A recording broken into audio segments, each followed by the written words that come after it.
Hello, my name is Nikhil and I believe that in order to succeed, you have to give your 100% effort. Therefore, it's important to choose carefully where to focus our goals and our hard work. The problem is, there are often so many things we love and many goals we hold, which spreads our efforts thin. Character-defining moments come when we have to choose from among all those good things, which ones are truly the most important to us. Throughout my life, I have held an ambitious goal. I have wanted to be a multi-sport athlete and also maintain great grades. 5th grade came around and rammed into me like a truck. At the time, I had been playing both hockey and soccer, and I had just made the transition into St. Matthew's from a public school. Schoolwork was tough, and I struggled to progress in both hockey and soccer. This was because I didn't put my limited time, focus, and energy on one of the sports. But being persistent by nature, I kept going. Unfortunately, playing 2 sports is extremely tough, and you cannot do merely what it takes just to get by. My teammates who focused on playing only one sport kept getting better. I, on the other hand, did not progress. This led to me getting frustrated, and after a while, I started to wonder if my big master plan was going to work. The thought of separating from hockey or soccer was painful. I could not even begin to think about what life would be without one of them. Even so, it seemed pointless to keep dragging on doing the same thing. Waiting longer could only have a worse effect. There was only one way to go, to drop one of my favorite sports. After this season concluded, I made the decision to quit soccer. That decision has helped shape me in many ways. I've progressed a lot more in hockey, and I've grown as a person. I have great teammates that I can proudly call my brothers. When I gave up soccer, I felt like I was losing part of my identity.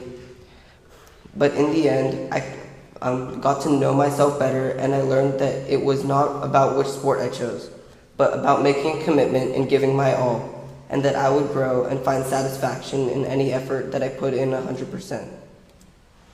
Giving 100% does not mean you get a perfect result. 100% is your best and not anyone else's, because you are you and their standards are different. In the movie When the Game Stands Tall, the coach says, "We're not asking you to be perfect on every play.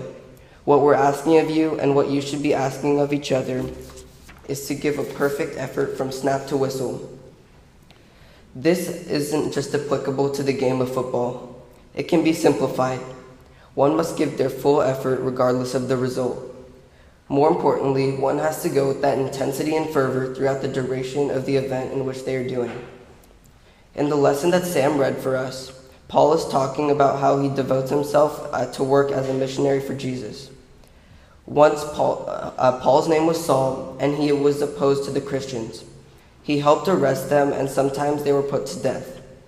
Then Jesus appears to him in a vision, and he converts to Christianity, accepting Jesus' message of love and forgiveness.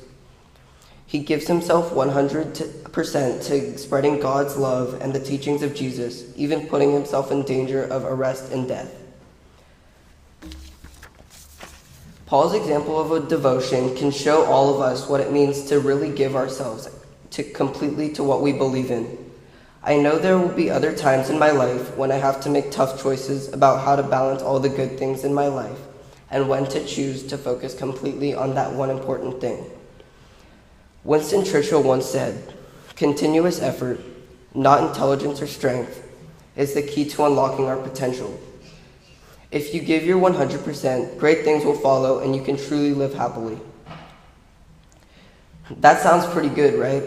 But of course, we have to choose the right place to put our efforts.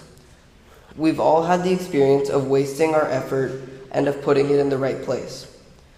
Focusing takes discipline and forces us to make tough choices, sometimes leaving behind the things we love, to excel at things we love even more.